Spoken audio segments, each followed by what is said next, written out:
여러분들이 입찰을 하실 때 이제 그냥 이제 뭐 아무것도 없이 하는 건 아니죠. 보통 본인 입찰하실 때는 본인의 신분증하고 또 입찰 보증금을 가져가셔야겠죠. 입찰 보증금은 최저 매각 가격의 10%입니다. 보통 이제 많은 분들이 헷갈려 하시는 게 내가 입찰하는 금액의 10%로 오해하시는 분들 가끔 있는데 온비드 공매에서 일부 매각되는 재산들 중에는 자신이 입찰하는 가격의 10%를 납부하는 방식도 있는데 법원 경매는 뭐 임의 경매, 강제 경매 구분하지 않고요. 모든 경매 사건이 최저 매각 가격의 10%. 그러니까 내가 감정가에서 입찰한다 그러면 감정가의 10%.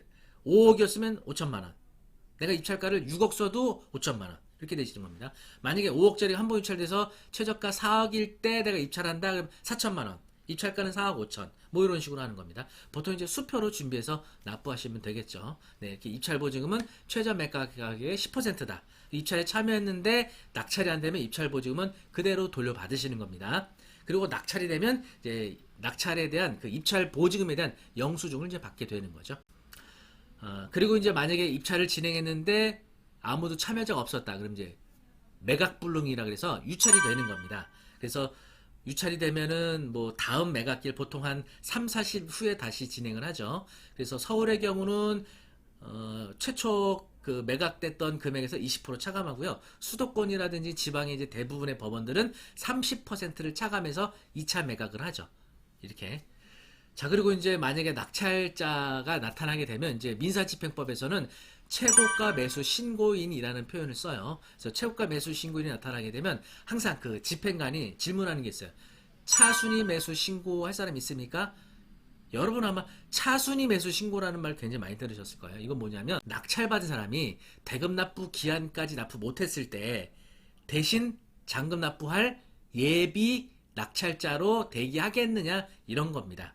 그래서 대금 납부 기한까지 최고가 매수인이 대금 납부 못하게 되면 이 차순위 매수 신고했던 사람에게 기회를 줘서 매가 허가 결정을 하고 대금 납부를 하게 되면 최고가 매수 신고인은 입찰 보증 몰수당하고 차순위 매수 신고한 사람이 소유권을 취득해가는 방식입니다. 그런데 여기서 차순위 매수 신고는 누가 할 수 있느냐? 차순위 매수 신고는요. 2등한 입찰 가격이 2등인 사람이 하는 게 아니고요. 낙찰 가격에서 입찰 보증금을 뺀 그 차액 범위 안에 입찰한 사람만 하는 거예요. 조금 더 쉽게 설명드리면 만약에 최저가가 4억이었어요. 그런데 최고가 매수 신고 금액이 5억이었어요. 그러면 4억 2천 입찰 가격을 써낸 사람은 차순위 매수 신고를 못해요. 낙찰된 가격인 5억에서 입찰 보증금 4천만 원을 빼요. 4억 6천만 원이죠. 4억 6천만 원과 5억 요 사이에 입찰한 사람 중 한 사람이 차순위 매수 신고하는 겁니다. 여러 사람이 요 4억 6천에서 5억 사이에 입찰한 사람이 3명 했는데 2명이 차순위 매수 신고하려고 그래요. 그럼 그중 가장 높은 금액을 입찰 가격을 써냈던 사람이 차순위 매수 신고하게 되는 겁니다. 자, 이 제도 왜 만들었느냐? 몇 가지 이제 이유가 있는데 악용을 할 수가 있어요. 어떤 분이 이 물건을 꼭 낙찰받고 싶은데 경쟁률이 많이 안 나올 것 같아요. 그러다고 입찰에 참여 안 하자니 불안하고. 그럼 어떻게 하느냐? 입찰표를 각각 다른 명의로 해서 한 사람은 5억을 입찰표를 넣고요. 한 사람은 입찰표를 4억을 넣어요. 두 개를 넣어요. 입찰표를 따로따로. 그랬다가 아무도 안 들어오잖아요. 그 5억의 입찰표 넣은 이 명의로 된 이 입찰 가격 5억을 포기하는 거예요. 그리고 4억의 입찰표를 넣었던 이 입찰자를 차순위 매수 신고로 신고하는 거죠. 그러면 최고가 매수 신고 5억이 했던 사람 잔금 납부 못하게 되면 입찰 보증금 4천만 원을 몰수당하는 거잖아요. 그런데 차순위 매수 신고한 4억에 이 사람이 대금 납부하게 되면 최고가 매수 신고인의 입찰 보증금 4천만 원을 날린 것과 4억의 잔금 납부한 것 결국은 4억 4천이 투입된 거잖아요. 5억으로 잔금 납부하는 것보다 이게 유리하단 말이에요. 이렇게 악용한단 말이죠. 제가 지금 방금 한 얘기를 잘 이해가 안 된다 하시는 분은 이 세상을 항상 정도로 걸으셨기 때문에 이게 도대체 뭔 소리인지 이해가 안 되시는데 이런 편법을 생각하는 사람들은 이렇게 시도도 한단 말이죠. 이렇게 악용하게 되면 이 경매 절차에 배당을 받아야 되는 채권자들이 손해를 볼 수가 있어요. 그래서 악용 못하게 물론 이제 그렇게 시도하는 경우들이 있을 수는 있지만 그렇게 악용을 하더라도 채권자에게 손해를 끼치진 않아요. 왜냐? 5억의 최고가 매수 신고 금액, 그리고 4억 6천의 차순위 매수 신고, 그리고 5억의 최고가 매수 신고인이 잔금 납부를 포기해요. 그럼 입찰 보증금 4천과 4억 6천만 원의 차순위 매수 신고 금액이 투입이 되면 결국은 5억에 배당할 금원이 생기는 거잖아요. 그럼 채권자 입장에서는 이래나 저래나 5억 이상을 배당을 받을 수 있게 되는 거죠. 민사집행법에서 이렇게 규정을 하고 있는 겁니다. 그리고 이제 또 낙찰이 되면은 지분 매각인 경우는 공유자 우선 매수 행사하겠습니까? 라는 질문을 해요. 이건 뭐냐면 뭐 2분의 1 또는 3분의 1 지분 매각하게 됐을 때 제3자가 요걸 딱 낙찰받을 수 있잖아요. 그러면 2분의 1이 매각이 되고 나머지 매각되지 않은 2분의 1 공유자가 법원에 입찰보증금 들고 와서 공유자 우선 매수하겠습니까? 라는 질문했을 때 의사표시를 해야 됩니다. 입찰보증금 제출하면서 제가 공유자 우선 매수하겠습니다. 그러면 제3자가 그 2분의 1 지분을 낙찰받은 가격으로 이 2분의 1 공유자가 우선 매수권으로 최고가 매수인 자격을 뺏어오는 거예요.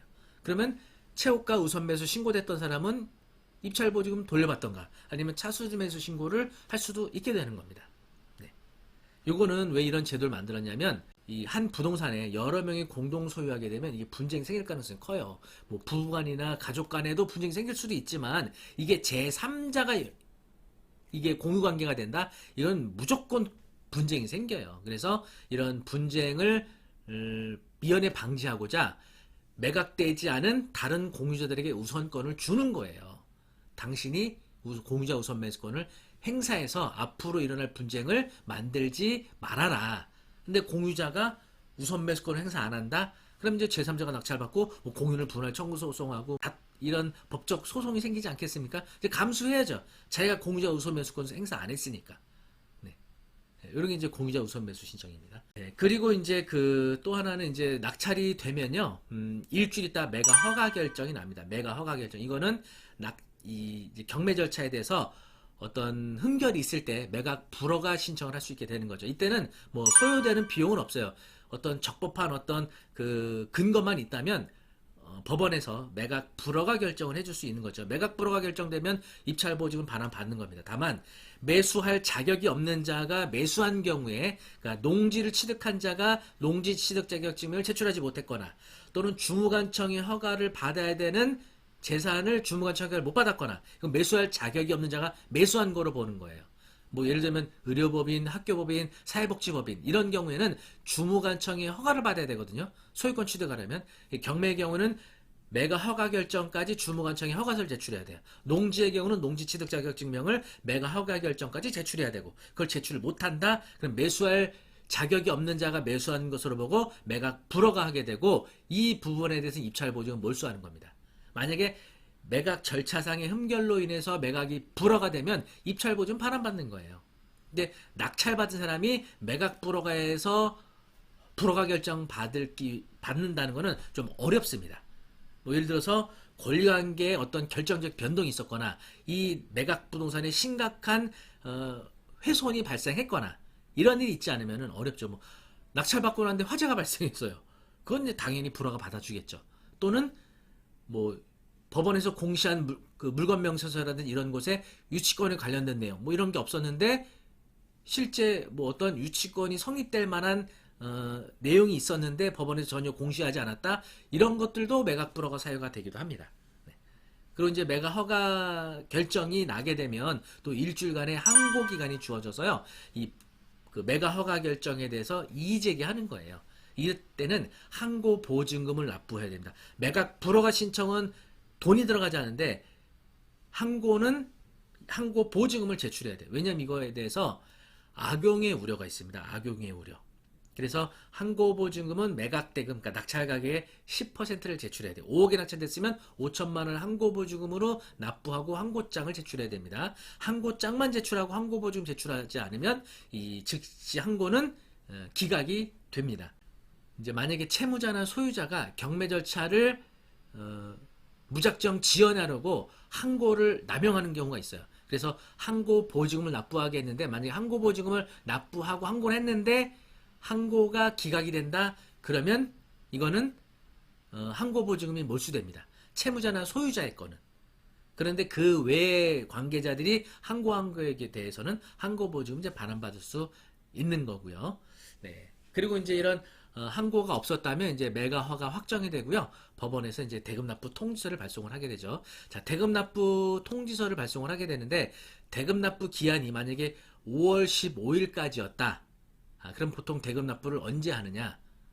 대금납부를 6월 2일 날 합니다.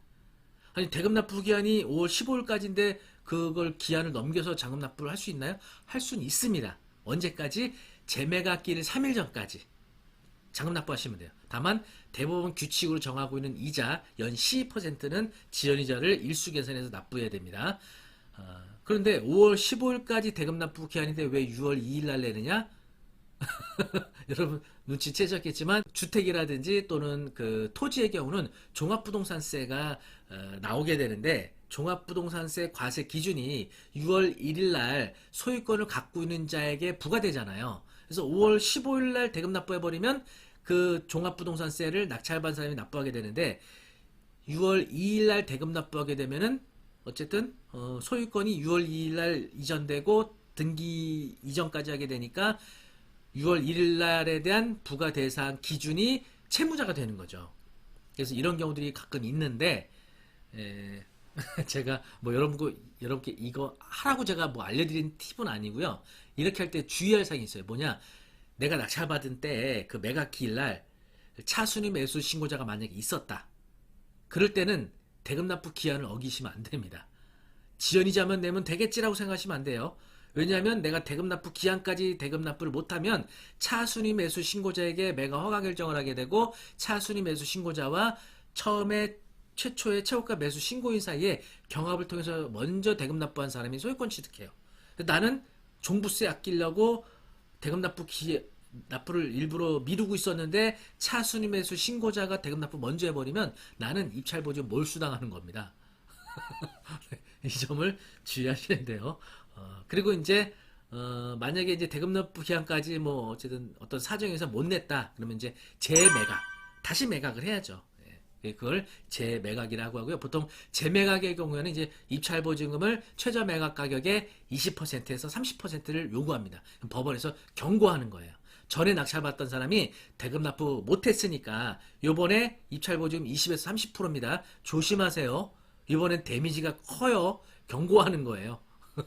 그래서 재매각 사건은 물론 권리관계가 문제 있는 경우도 있고 그렇지 않은 경우도 있죠. 그래서 각별히 좀 조심은 해야 됩니다. 그리고 이제 대금 납부하게 되면 약 한 달 후에 배당 기일이라 그래서 이제 이 경매 매각 대상 부동산에 관련된 채권자들에게 배당을 배당하는 날이라고 보시면 됩니다. 이렇게 해서 오늘 경매 절차와 용어에 대해서 한번 설명을 좀 드렸는데 좀 도움이 되셨나요?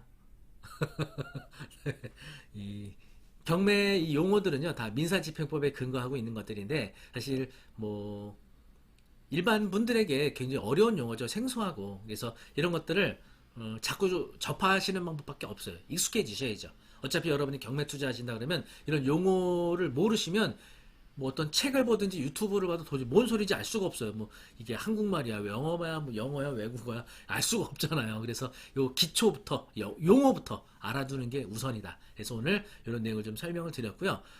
여러분께 하나 이제 전달할 사항이 있다 그러면 저희가 이제 그 PL 에듀 원격 평생 교육원이라 그래서 인터넷을 통한 교육을 받을 수 있는 저희가 서비스를 제공하고 있습니다. 그래서 인터넷을 그 온라인을 통해서 뭐 경매 기초 과정, 뭐 심화 과정, 온비드 과정, 토지 과정, 뭐 다양한 과정들 진행하고 있는데 다가오는 12월 8일 수요일 저녁 7시부터 8시 30분까지 해서 온라인으로 진행하는 부동산 경매 기초 과정 수업이 있으니까요. 여러분 많은 신청 바랍니다. 초보자분들도 아주 쉽고 재미있게 지금 영상 보신 것처럼 제가 이 라이브 방식으로 여러분들에게 제공을 해드리고 있으니까요. 아무래도 이제 라이브 방식의 수업이니까 굉장히 생동감이 있어요. 집중도 아무래도 잘 됩니다. 이렇게 녹화된 영상은 집중이 잘 안 되는 부분이 있거든요. 그래서 정해진 시간에 저하고 약속된 시간에 공부하기 때문에 굉장히 집중도에 좀 도움이 되고요. 또 궁금한 사항은 채팅으로 질문 주시면 답변도 드리는 방식이니까 여러분들 굉장히 생동감 있게 지루하지 않게 수업을 하실 수가 있겠습니다. 그래서